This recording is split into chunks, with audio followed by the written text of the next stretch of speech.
In this video, I will be giving you guys a complete breakdown on the film Their Eyes Were Watching God, a film that entails a young woman's journey in the early 20th century, finding her way in a post-slavery America whilst being a naive yet courageous young woman. A trip on self-discovery blended with love, hate, and finding the strength to actually get up and live. Stay tuned so I can give you guys my overview.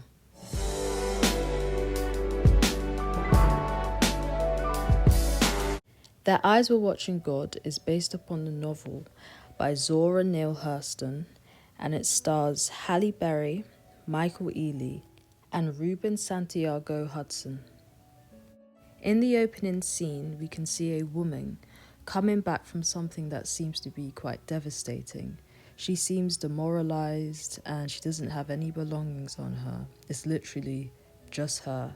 She looks rough, dirty, and the residents of this town called Eatonville, they seem to be quite startled by her return. And whilst people are staring, gazing at her, they seem to be mentioning this guy called Tea Cake and how she ran off with him and he was much younger than her. So, that's the consensus of the beginning of this film. And that's when she then joins her best friend so that she can give her a debrief. So they're talking about what's been going on for however long she's been gone. And her friend is essentially summarizing who she thinks this tea cake guy is, because she doesn't think that this guy's any good for her. And her best friend mentions, it's only been a certain amount of time that you have been divorced and that your husband has died and everything. And she was married to this guy called Mr. Starks, right? Before being with this tea cake guy that everyone seems to be, worried about. And Phoebe and Janie are discussing why Janie was, why she wasn't happy within her marriage to this Mr. Starks guy that is mentioned by Phoebe. And this is the guy that she was married to prior to meeting Tea Cake, but he passed away. Mr. Starks is seen as a significant person to Phoebe, and that's why she's perplexed as to why she wasn't having a fulfilling marriage with him. So essentially, Janie is letting Phoebe know that you just knew me as Mrs. Starks, right? You didn't know the ins and outs of my relationship, but you had this picture in your mind of what you thought it was. So this is when it gets really interesting, and Janie starts to tell the story of her life up until that point. So Janie starts to tell Phoebe about her life from when she's about 17, 18 years old. She seems to be this jovial, young, vivacious woman. And she also seems to have this beautiful connection with nature. Young Janie resides with her grandmother, and it seems to me that, her grandmother has these plans for her. And I say that because there's this scene where she encounters this boy who looks like he's around her age, right? And he's, kissing her. And then her grandmother catches sight of this and she literally screams her name. And that's the introduction really to who Janie is. So, she's just this fun, easygoing young woman, as she should be, right? Because she's only 17/18. We're not actually given the age that she is, but I've worked that out because I've obviously watched the movie multiple times. So, her grandma screams out her name, and she seems disappointed with Janie. So,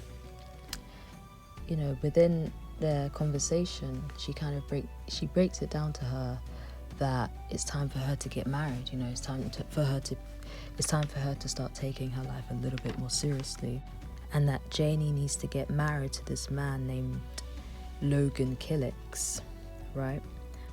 And Janie seems to be, sad by even the mention of this guy's name, and I can understand why. The grandma mentions that this Mr. Killix guy has 60 acres and everything, And, Janie then says, oh, that's why he's been hanging around here, because he wants her. And then we get the introduction to who Logan Killix is.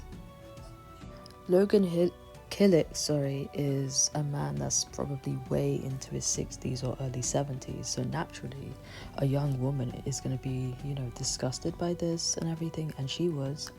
But I don't think her grandma is a horrible person.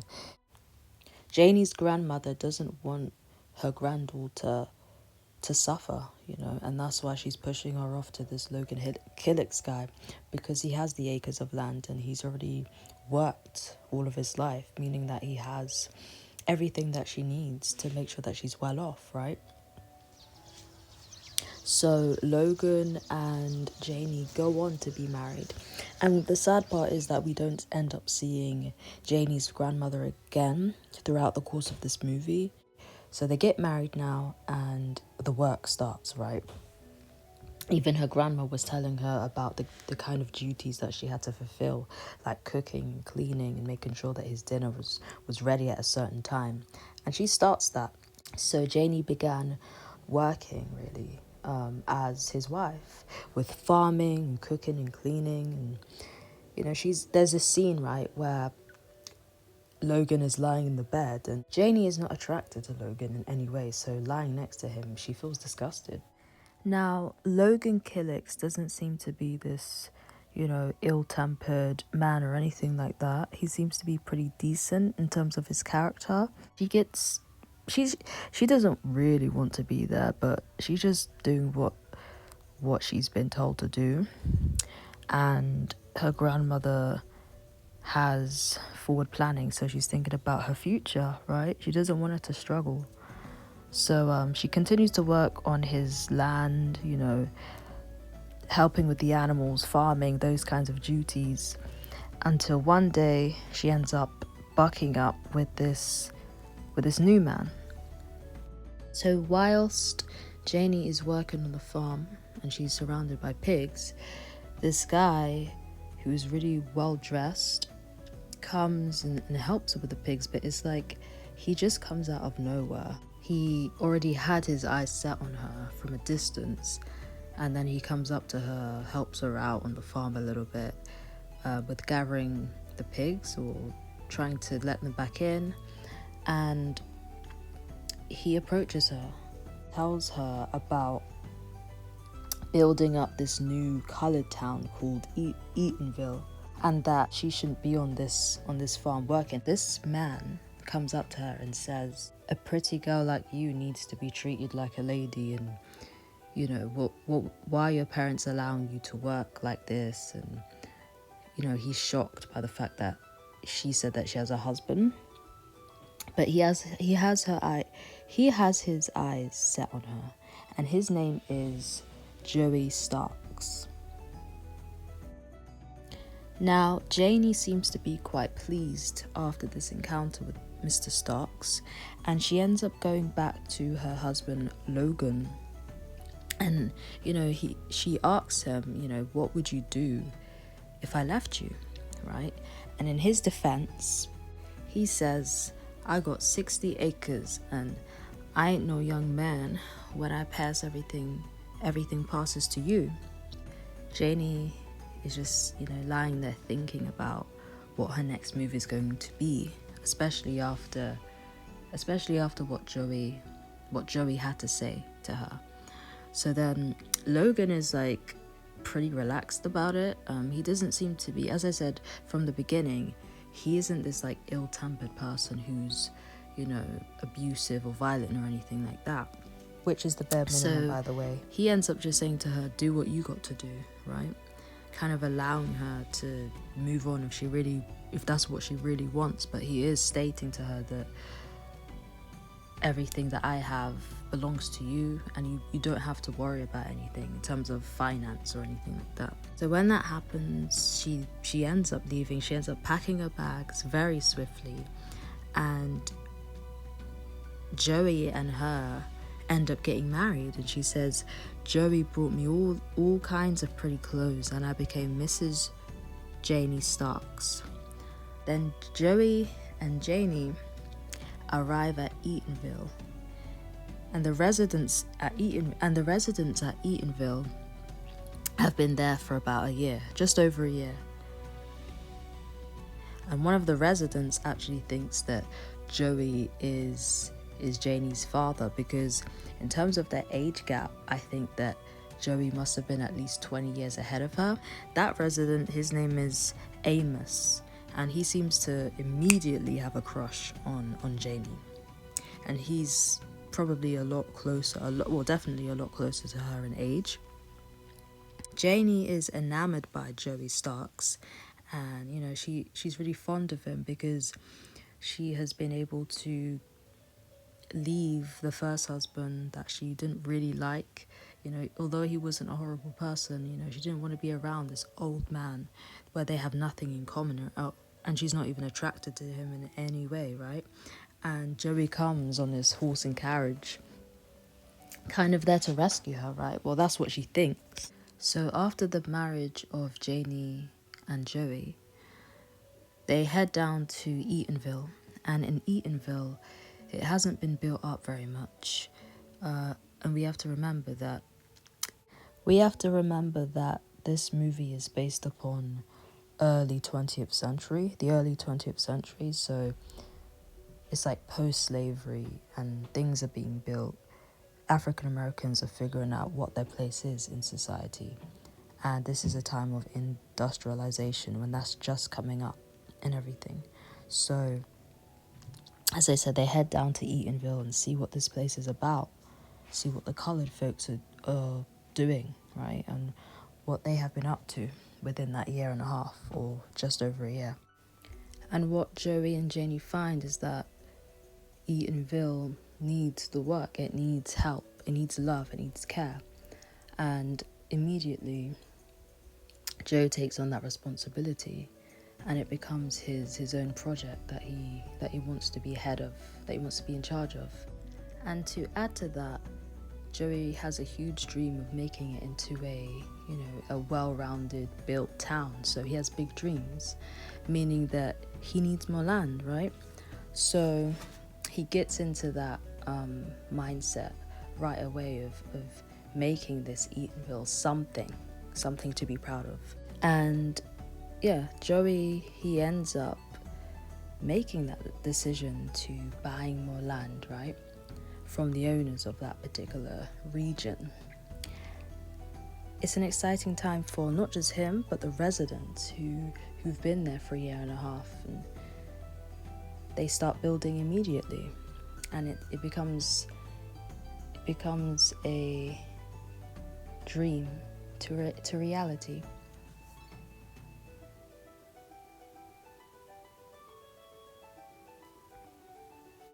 And I think this really proves, how much Joey Starks wanted this, but, what kind of man he was, someone who's really determined. And when he sets his eyes on something, he actually achieves it.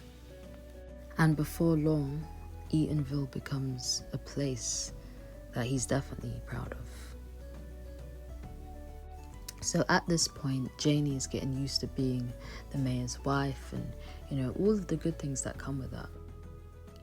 But it's like immediately after the success of this town, Joey Starks takes on this kind of, this will that he has, right, is now set on being really kind of, I don't want to say stoic, but just really set on the town, like mayor town. And it's like he makes Janie all of these promises, like, we're gonna travel the world, I'm gonna show you the world, and I'm gonna take you everywhere, and and it's like in this film there's this part when Janie's town friends I should say, of Eatonville, make her this beautiful white dress, this beautiful, like, a tall dress, right? And they've sewn it themselves and everything, and it's the beautiful fit, it's the perfect fit for her. But then he ends up he ends up buying her this dress, and he says it's from the finest dressmaker in town, and kind of shoves their dress that they've made to the side and says their dress isn't good enough for the mayor's wife, and it's like this switch comes on where he's just looking at her as an ornament. It's not like it's as if he doesn't really love her. He has love for her, but she's definitely more of just like a puzzle piece within this town, like a statue or something that represents the wealth and fortune that he has. And also the dress that he got, I mean, I didn't like it. Like, it was black and dark, and it's like, maybe that represents the kind of beginning of her light being dimmed or something like that, right? So at this point, it's like his intentions that he really had when he met her when she was farming, right, at Logan Killix's house. Now his intentions are truly showing, and he wanted this young, beautiful woman for something, right? You're gonna be for this. I've made my plan, and clearly, if you're a man who's able to acquire a whole town, become the mayor, and for the town to be self-governed, I mean, that's something that was very rare in that kind of time. Obviously, it's based upon a novel, so let's just bear that in mind. He knows what he wants. He knows exactly what he wants. He takes charge, and he gets the job done, whether it's a good job or a bad one. So now he's doing a speech. So he ends up doing a speech, right, about the success of the town and it being self-governed and everything, and all of the Americas, and he's super excited about it, and everyone's cheering them on. But this is where it shifts, and we can really, really see why he wanted Janie, what he wanted her for, and the plans he had for her. And to that effect, let's get started tonight with a little surprise I got for you. Our incorporation. Eatonville is now the first colored incorporated township in all of America.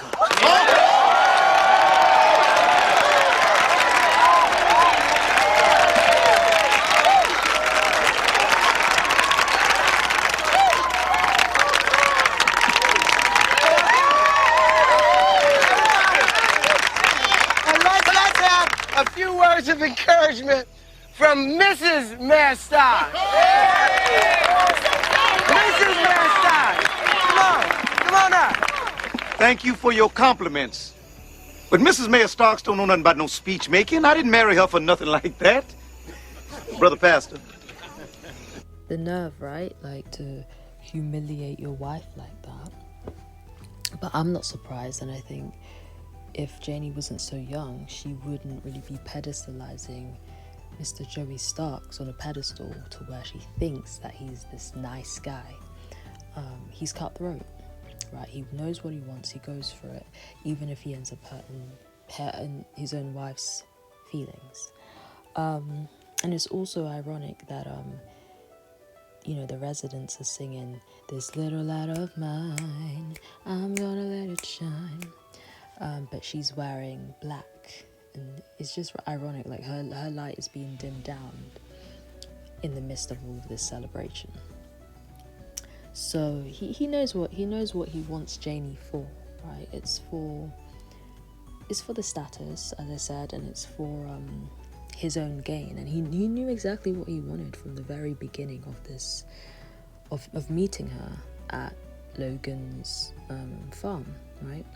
So on this one afternoon, she was hanging out with her resident friends, the town folk, right, the common folk in his eyes, and Amos, who I mentioned at the beginning, is gazing at her, right? He's thinking, "Whoa, you're so beautiful." And Joey, he's sitting there in his chair, and he's probably thinking to himself, like, "Whoa, you cannot be doing that to my wife." So he calls her into the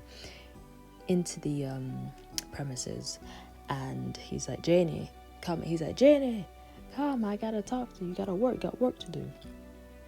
And she follows his words, and she goes in there, and what she's met with is his anger towards her, because he doesn't like the fact that you are the mayor's wife, and right now you are mingling with common folk when you have a duty to fulfill, and you fit a certain standard, and you're not representing me in the best light, right? Which is really extra, because at the end of the day, like, they all built the town together, but he doesn't look at it like that, which I understand as well, guys. So he's just really stoic and cold. He I don't know, I think he grows to be this cold. I don't think he's naturally like that. And she's angry because of this. Janie's angry because she's like to him, what about all the promises that you made me about going around the world and everything? And he's like, I just got started here, and you don't even want to wait and everything.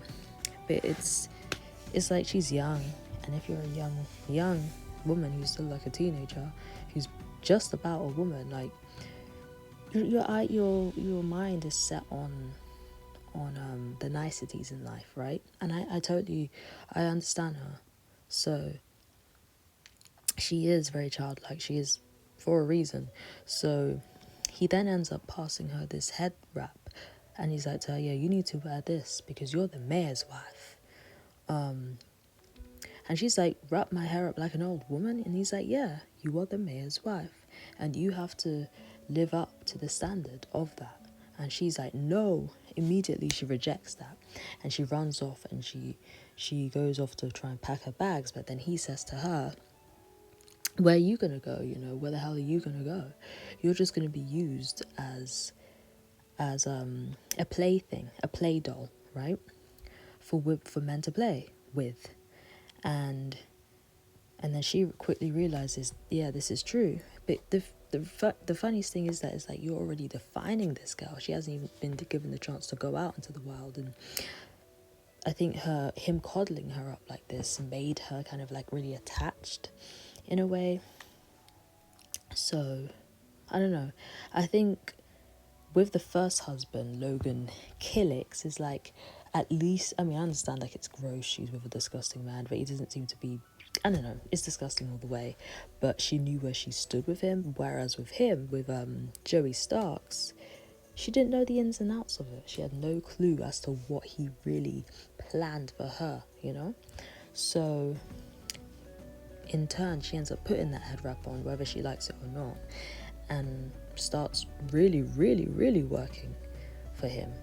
And she works for him for the next 20 years, breakfast, lunch, dinner, and she's basically a maid, cleaning up after him, and just doing as she's told to do, right?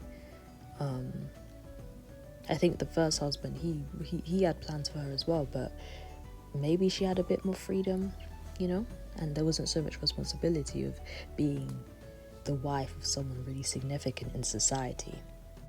And guys, he's also verbally and physically abusive, and throughout the course of 20 years he must have done this. I mean, it only shows it in the movie that he done this like once or twice, but he must have been doing it on multiple occasions. And she wasn't the kind of person to be holding back. Like, she defended herself. So when he disrespected her and tried to put her down about her weight, beauty, her looks fading, and how she didn't give him any children, she defends herself, but she's met with, a bruise on her face. So he just grows to be this really bitter man, because I think he's taken on too much, right? He's taken on way too much. It's just about Eatonville, and that's it. He's not taking the time out to, love and put time into his emotions and everything. He just becomes bitter and cold, right? And I think that's the story of a lot of successful men out there. So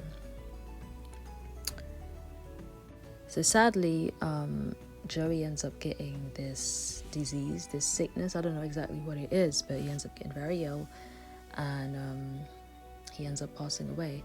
I think he ends up passing away maybe like in his late 50s. So maybe by the time she's like 39, he passes away. And yeah, she's sad about it, but she mentions that she feels free. Like, everyone at the funeral was crying, like, with a lot of like crying, heavily crying, right? But I think in that moment, not even in that moment, but because she's lived, right? At this point, she's actually lived life. She knows what life really is at this point compared to when she was only 17, 18. She doesn't feel so attached, and she knows what a wife may entail, right? Even if you are in high society and you are the wife of someone substantial. And I feel like there could have definitely been a little bit of, well, a whole lot of jealousy from Joey Starks to Janie, right? Because it seems to me like he hates the fact that she's charming and she's beautiful, and that jealousy can come from a man. You know, he doesn't want you to be on the receiving end of compliments or people's grace or anything like that, you know. He just wanted this pretty thing, but he wanted this pretty thing to be covered up and in the background rather than being in the forefront with him. So it's an interesting dynamic, I think. And might I add that Janie has this thing, right, that she does where whenever she's going through some kind of whether it's tribulation or just wanting to feel calm of some sort, she runs into the water. And this can also be seen at the beginning of the movie, which I forgot to mention. Janie, what in the world are you doing? I'm watching God. Like when she was disappointed with the conversation with her grandmother about her marrying Logan Killix, she then ended up running this beautiful, you know, pool. It's like she does this to cleanse and to feel renewed after something she doesn't like, and she ends up doing this. And she, in general, I think Janie loves to get lost in nature, and she does this like while she's working for Logan, and she sees this like bug and she places it on her face, and you know, it's like her calm. That's her remains tranquil and calm, right? So she ends up doing this, you know, after Joey's funeral, running back into the water for this almost like spiritual rebirth. And after the funeral, when she does that, it's like she returns back to who she used to be of when she was 18 years old. And after a year, right, of Joey being deceased, she's like enjoying her life. She's in bliss. She's at peace now because she doesn't have that responsibility and of being a mayor's wife and everything. And her and her best friend Phoebe are having this conversation while she's like lying on the grass, just feeling good. And Phoebe's like to her, Amos, who's the guy who always had a crush on her, is available, like, you know, in terms of marriage and everything. And he wants that with Janie, but she's not interested. She's already lived that life of being a wife, right? And she knows what it means. Even if Amos isn't like Joey, she just doesn't want the responsibility of being a wife at this point because of the life experience that she's had. So it's all about her right now. And as I said, she's returned back to her old self that was, you know, witty and charming and graceful and just light. She's lightened at this point in the movie. So one day while Janie's is at work at the convenience store called Stark's, this man walks in, and immediately there's like this attraction. He walks in and he's wearing this like bright pungent red/pink, and I think that just alludes to how much vitality he has because she's wearing white. And I think that signifies the purity and sense of like ignorance that she may have, because she's obviously lost out on a lot of her youth. Yeah, he just has this energy about him, like that. He has this energy about him, and also he's a good looking man, he's very handsome.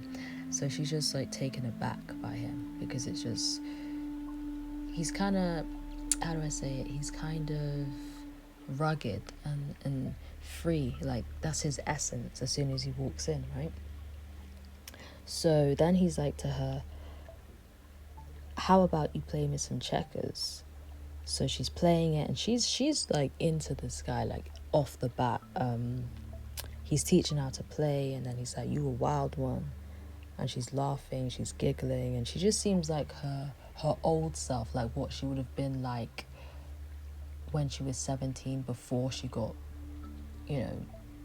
before she married Logan Killix in the beginning. She's just back to who she, I guess, was meant to be. And they're playing this game and everything, and eventually he's like, yeah, I have to go.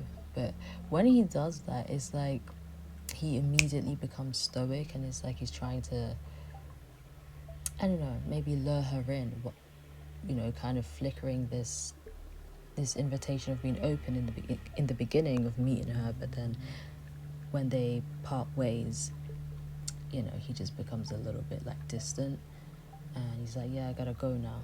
So yeah. And he also tells her what his name is, and it's Tea Cake. So she also says, are you that sweet? So Tea Cake ends up returning to the convenience store that she has, right?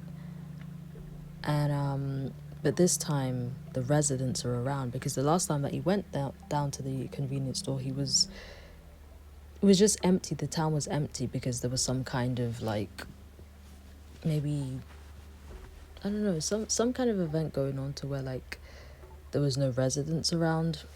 So this time, the second round that he comes, all of the town folk are around, right? And they're playing checkers outside.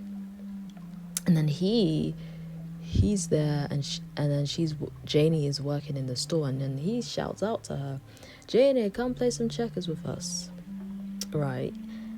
And she's happy to go. Like, she is happy to be playing that game. And whilst they're in the midst of it, even Amos, he's trying to like show that he is crushing on her and everything, but she's just not really, she doesn't like him, okay? So the funniest thing is, at that particular point, right, in the movie, he's drinking those like old-fashioned glass bottles of Coca-Cola, and she just grabs that out of his hand and just starts drinking, and everyone's like, whoa, who is this woman? Like, this isn't the Janie that we know. But yeah, he's full of life, and she's happy that he's around. She's happy about the fact that she's happy that she's met this guy, this tea cake guy. And this is the guy that was mentioned in the very beginning of the movie, so I just wanted to point that out. So yeah, they end up just talking, tea cake and Janie. They're flirting, they're getting to know one another. He's just like, okay, he's a spontaneous guy for one, but he ends up grabbing a fishing rod, and he's like, let's go fishing. So he's a really speedy guy, like all gas, no brakes, all of that, right? But I think that Janie has developed this conservative side to her, because she was obviously married to Joey Starks and everything, but she's still battling between like her childlike side and that side. But he's tapping into that side of her that was just gotten rid of all those years ago, and she ends up going fishing with him, and they end up cooking down this like feast of fish and cornbread, and to be honest with you, that sounds really delicious, to be honest. So cornbread, fish, and they're chilling at her house. Actually, he's playing the piano. It's beautiful, right? This is the first time that we are able to see Janie in that way, right? Of not being in the background, of actually smiling and being happy and jovial. And she's renewed. She's obviously renewed. She's not in the background anymore.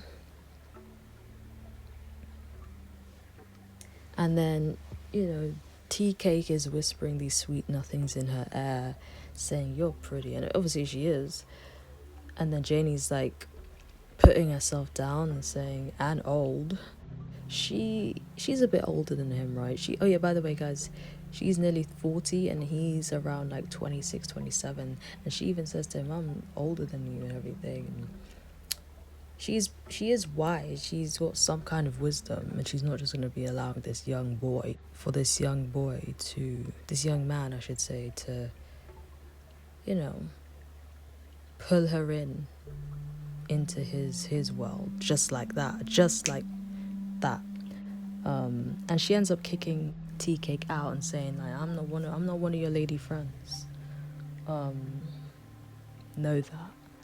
So, and she also said to him, "These are your nighttime thoughts. You whispering all of these sweet nothings into my ear. That's how you feel in the nighttime, when the cornbread tastes good and everything and the moon is out. But we don't know how you really feel. You could just be saying these things because things are convenient and nice in that moment." But it ends up happening, guys. These two end up getting together and being in a relationship, and the folks of this town are judging. Like, they are gossiping about these two and everything, because you have to remember, although Joey has passed away, she's still supposed to be upholding this ladylike kind of persona, and running off with this young guy and hanging out with him, and it's just seen as common, right? And she's not supposed to be mingling with those kinds of people. The next guy that she would be with would be like someone like Amos, or someone who's more her age group or a bit older, or someone who's well accomplished. And this tea cake guy is just young. He's just starting out. He's too young for her, basically. But yeah, they end up getting together. They're taking up all these activities like shooting and like just having a good time. Like, back in those days, that would have been like, I guess, the equivalent of going to the cinema or something like that. They were just having fun, right? Tea Cake is helping her to, I guess, find her identity again, because it was snatched away and she wasn't able to have any fun during those 20 years. From what we can see in the movie, it was just about being in the background.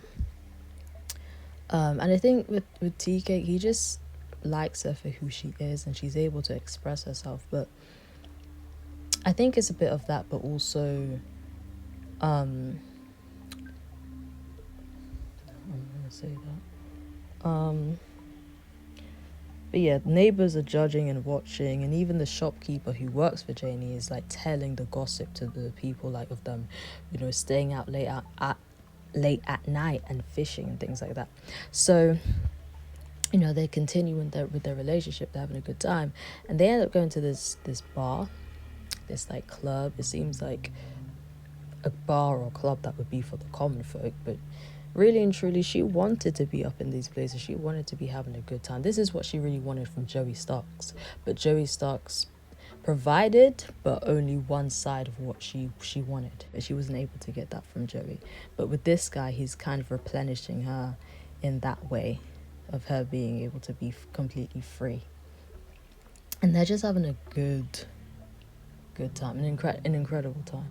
And also, guys, her best friend Phoebe is worried about Janie in the midst of being with Tea Cake, because it's like this, what she's doing right now is taboo. The widow, she's a widow, and she was the wife of a mayor, and it's like, it's not something that would have been commonplace in that kind of time, and people were bound to be judgmental, and even her own best friend was doing that. And to be honest with you, I feel like although her best friend was concerned about her, sometimes I feel like it came across to me as a little bit of jealousy in a way, because maybe you're not, maybe you're afraid to spread your wings, but she isn't, so let her have a bit of that. It doesn't then mean that she doesn't have her wits about her and she's going to go completely off the rails, hanging out with this guy. Because I feel like Jenny still has boundaries, some kind of boundaries, and she learnt that whilst being with Joey Starks, right? As she was right hand side to the mayor. So she must have picked up certain things to be a little bit cold sometimes and have, be able to guard yourself. But yeah, she's lightened and she's feeling free, and eventually, they go away together. But so whilst they're at this outing, they go to this bar and club, they're dancing, but the way that they got there was was by going on a trip somewhere and staying in a hotel, and then that bar was like downstairs of the hotel, right? And after a night of good fun, right, and dancing and all that, Janie wakes up in the hotel room, and tea cake is nowhere to be found, and she's just getting stressed out. And this is what Phoebe was warning her about. Phoebe mentioned to Janie, right, that there was this woman within that town, within Eatonville, this lady who got a bit older, right, who was maybe around the same age as Janie and Phoebe, and that she had ended up going out with this younger guy, and it was beautiful in the beginning, but then when she returned back to Eatonville, the guy had stolen her car, her money, and she was left with nothing. So Phoebe was warning her about something about, Phoebe was warning her so that her life wouldn't end up like that lady. But just because something happens to someone else, it doesn't mean it's going to happen to you. But I see both sides of it, and I think she was just trying to protect her best friend. But so Janie, she ends up waking up in the morning of the hotel, right? And TK, he's not there. She wakes up, she's panicking, and she reaches out for her purse, and her money is gone. Okay, so he's vanished, her money's vanished. He's touched her money, and then she's waiting around for him, and it must have been a while because she kept looking out the window and he wasn't there. So she starts thinking about, like the things that she's been hearing about her from the town folks, and it all just starts coming back to her, because it's like, oh, you've proven them right, like, so then tea cake ends up coming back to the hotel room, and she's fuming, like she is vexed, as she should be, because why are you touching my money and why are you just vanishing away like that? He comes back drunk, he's stinking, he stinks, and she's like, where the hell were you? And she's like to him, you're not gonna make me a fool, you're not gonna make a fool out of me. And then he says, I wanted to take you to Orlando. I never wanted you to see this like common side of me, but mate, clearly you're showing it, right? So he betted some of the money because he wanted to take her. I mean, he betted all of her money because he wanted to take her away, right? Take her to Orlando, this special place. And he ends up betting away his own car as well. So, she doesn't want to be dragged down by him, and he says that to her in the midst of this whilst they're arguing, like, I don't want to drag you down or anything. I don't want you to see this common side of me, this low side of me. And eventually, they calm down. Both of them calm down from being so distraught. And she says to him, I know all you have to do is give me yourself. That's it. You're not going to drag me down. And I think she says that because she's already had the life experience of being in marriage. She's not a young silly girl anymore, right? She's wise. She's got the wisdom. She has the life experience, and she's not going to completely let this guy just take her for a fool, right? She has boundaries in place. So they calm down, and then she says, all you have to do is give me yourself. That's it. And then that's when they end up starting their journey, heading down to this place. Before that, whilst they're still in the hotel room, she's like, don't worry about money. I've got money in the bank. But then he says to her, nah, your money's going to stay in the bank. You're not going to be doing that. You're not going to be spending off your money. And if I don't have anything, you don't have anything. So they're just going to be using the money that he has, or whatever it is, something like that. Janie and Tea Cake are finally on their way to this beautiful place called the Everglades. And she's like, this place, I've been looking for it my whole life. I think with Tea Cake, he's the one who's showing her the world, whereas Joey Starks, how would I put it, gave her the world, but didn't show her the world, if that makes sense. So yeah, they reached this place called the Everglades, and it's this place where there's all different kinds of people cut from different creed and cloth and everything. There's people who are from different nationalities, ethnicities, and they're dancing, and it's just this kind of secluded, remote place where people are just gathering and having a good time. Yeah, it's bliss for both of them. It's bliss for both Tea Cake and Janie, and she feels like she's actually living at this point. Before she was just existing, but now she's living.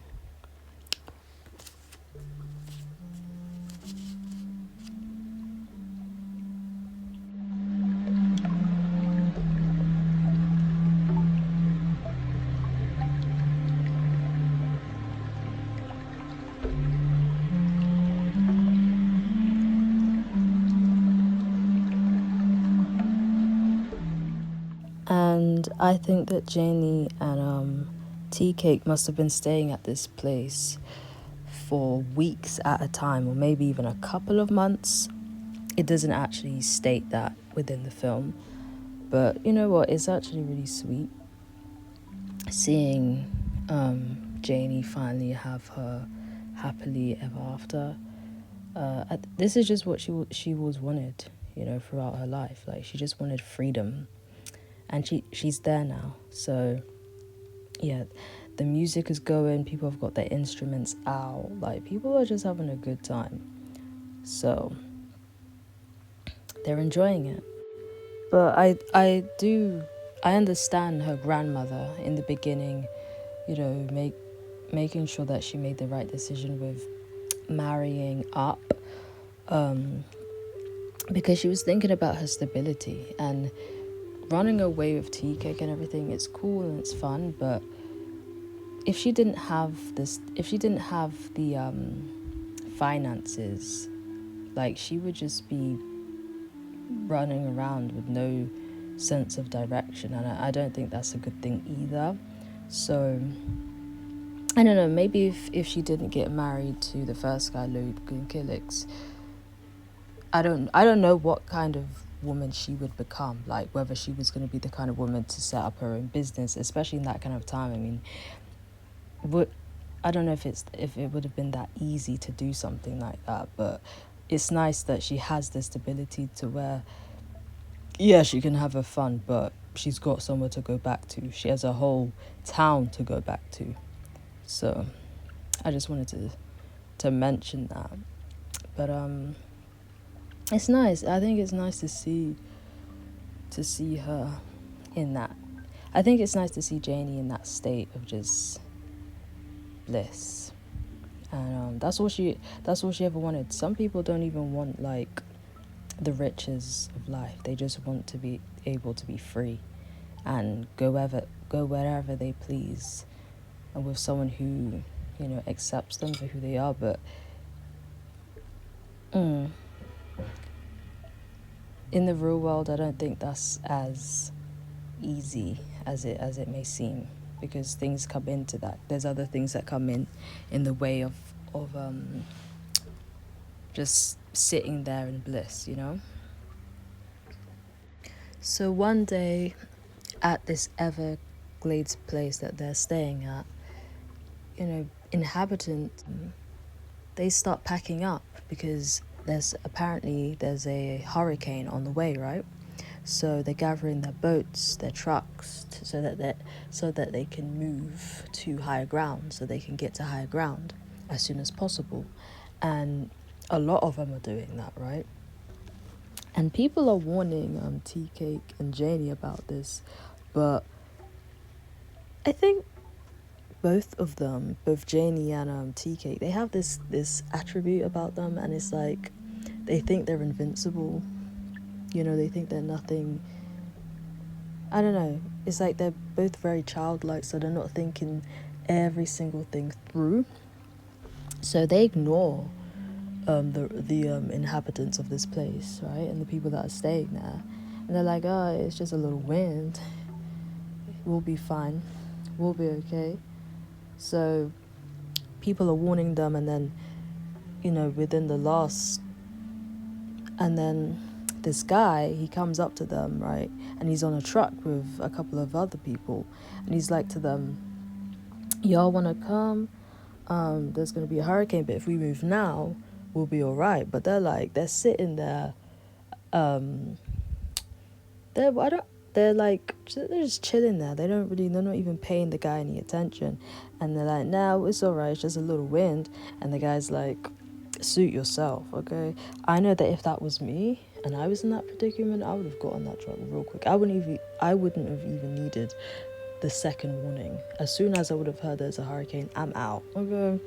So the storm begins, and in this time, they're just kind of confessing their love for one another, because they don't think anything of the storm, even though it's literally on the brink of there being a storm. Like, these people are crazy.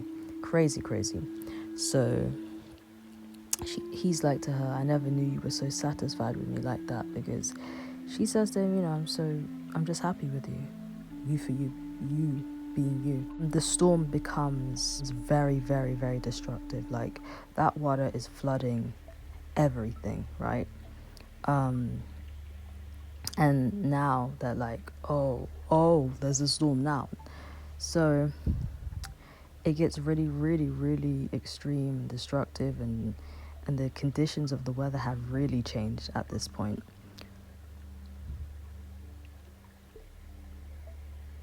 Tea Cake even ends up nearly drowning, right? And they're literally like basically about to get both Tea Cake and Janie are practically drowning at this point. Like, they're in the water, they can't get out. It's horrible. Like, it's actually horrible. Like, 1 minute they were okay dancing around instruments, and now like they're in a completely different predicament. And Tea Cake ends up getting bitten by a dog, right? And as the dog is aggravated, because obviously it's in the midst of a storm. So the next morning after the storm, Tea Cake he has become really ill. He's not even in his right mind. So this part of Their Eyes Were Watching God is really the demise of Tea Cake. A doctor comes and, you know, I guess to save Tea Cake the grief, he doesn't really let him know the full ins and outs of what he has. He has rabies, and it's like it's corrupted his mind to the point where he can't think straight, and he's become violent and everything towards Janie. It's like a completely different person. Someone that was just so full of life and vitality is now dead on the inside. So again, it just lets us know that, life can be just so fleeting, right?